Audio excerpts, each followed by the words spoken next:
Hi, it's Lisa. Thank you so much for sending in your questions for our Q&A series. I've answered a few last month and I'm going to answer 3 more in our video today. If you've sent me questions and I haven't responded to them, please know I will do them in a future video. I will try to get to all the questions if I possibly can, and keep them coming. I would love to hear more. Okay, so the first question is, how can I efficiently communicate expectations to my team? It's a great question. I really love this one. So here's the thing. Clarity is always more efficient than a lack of clarity. Sometimes when we're in a hurry, we give very sort of unclear expectations. We kind of just ask somebody to take care of something, but we don't really tell them what we need. Now, if it's specifically around a task, you can use something called a QQTR to make sure that you're giving enough clarity.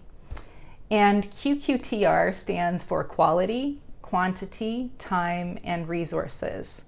So this is a nice framework for, did I communicate enough information here so that my employee can take care of this?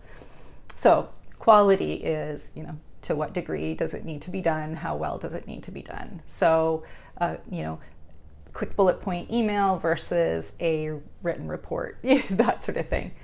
Quantity, that might be, how much of a report do you want to go back over the past few months? Do you want just the past week? It might also be how many pages or how many bullet points or that sort of thing. So it will depend on the task. Time is, how much time should it take you, or when do you need it by, those kinds of things. And then resources, well, basically you want to make sure that the employee has the resources that they need in order to meet those other 3. So that could be, let me know if you need help. It could be, ask your colleague so-and-so to help you if you need it. You can access so-and-so in accounting who's going to help you, give you that information. Really, you want to make sure that you're setting the person up for success by making sure they've got the resources that they need. So QQTR can be communicated really clearly and quite quickly. And the only other thing to make sure you actually have clarity is just, oh, and hey, did you get that? And, any questions? And this is my expectation that you're going to meet these, right? The only other thing that you might want to add is, if you feel that you might not be able to meet any of those things, please let me know right away, rather than just pushing the deadline or pushing the date. What we want to do then is task adjustment, where we say, oh, if the person says, it turns out that person you said I could access is actually on vacation for the next 2 weeks. And then it's like, okay, are you providing another resource? Are you changing the time frame? Are you changing the quality of what you're asking your employee to do? Okay, don't have them pull those things. Just let's do an estimate based on this. That kind of thing. You're gonna make those adjustments if the person is saying they really can't meet that. Okay, I hope that's helpful. Now, as far as communicating expectations outside of that, making sure that you have set up the team to know the expectations of how they work together, and that you continue to ensure that those things are spoken about. So what are response times expected to be to emails, let's say, messages, that kind of thing, because the more that you continue to reinforce those, the less you have to have those remedial conversations where someone isn't meeting expectations. If you've been clear, then again, that's more efficient. The next question is, how can I encourage my team to feel safe to speak up and share their point of view?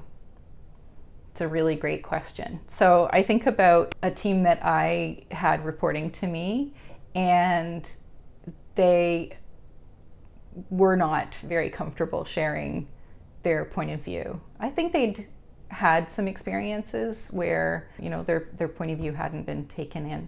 So first thing, you want to invite point of view, and don't stop. Just invite it all of the time. And if someone shares their point of view and it's not one you agree with or that you like, how you respond to it is going to really impact the team and whether they speak up again the next time. So if someone says to you, I'm not so sure that that's a great idea, and you kind of lash out at them or snark at them or something like that, that's going to mean that nobody else ever speaks up again. So you want to really model that great give and take. I will tell you, with this one team that I had that was really tough, one of the things that I did was I had an employee who, honestly, I hope she's not watching, but she was a bit of a pain in the ass. But I knew she often said to me that she disagreed with me. She just did it privately and not in front of the team. So what I said to her was, I've noticed that you often disagree with me, and what I'd like to ask is that you do that in front of the team. Because then what I can do is show that it's safe to do that and have the team sort of speak up and share their point of view more often. So she did that, and it was really helpful. So when she spoke up, I said, oh, great. And I think I might have even said, thank you for disagreeing with me. I really appreciate hearing a different point of view, because that way I know that you guys are thinking and trying to understand whether what I'm proposing is going to work or not. And this was a real issue on this team. So how you respond makes a big, big difference. But yeah, sometimes you might need to kind of rig it a little bit that way. The other thing that I did with that team was I would say to them, okay, our meeting is done now. Pretend I leave the room. What's the conversation? And they slowly started to, okay, well, I think here's what we're concerned about, or here's why we think that might not work. And it did. It got the braver people on the team, who were a little less reluctant, were the ones that started speaking up. But in the end, we wound up with great conversations going on that team about when we were trying to do something, what did we need to put into place to make them successful? So it was fantastic. Okay, next question.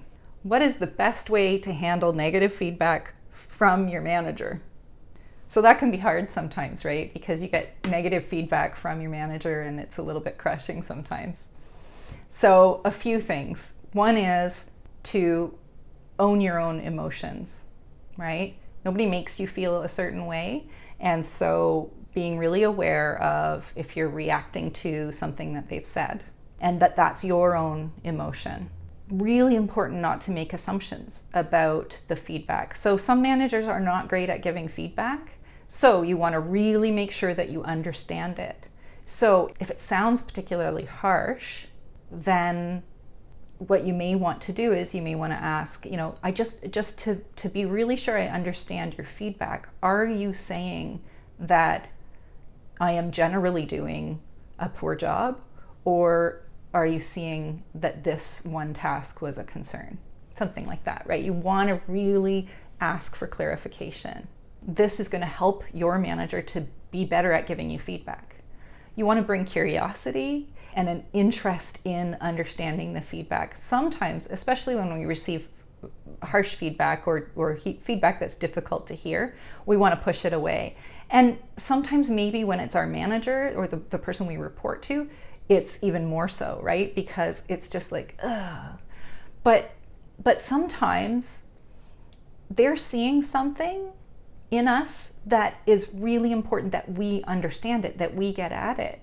So I've seen it where an employee might be pushing away some negative feedback that they've received, and at the same time be saying, I don't understand why I can't get promoted. And it's like, well, what are you hearing? Like, are there, has anyone tried to share with you what those barriers might be? And sometimes there's been important information that the person's emotions have kind of caused them to deflect instead of taking in. So, I would say be careful about making assumptions that take it to the nth degree, like, oh my gosh, I'm about to get fired, or oh my gosh, my manager hates what I do. Get the clarification, own your own emotions, and bring curiosity. And that should really help. So I hope that that's helpful. Please comment or send me a direct message for questions for future videos or any clarification you need on anything that I've talked about today. I would love to hear from you. And follow me for any other great information about building your leadership and growing into your leadership. Thanks so much. Bye.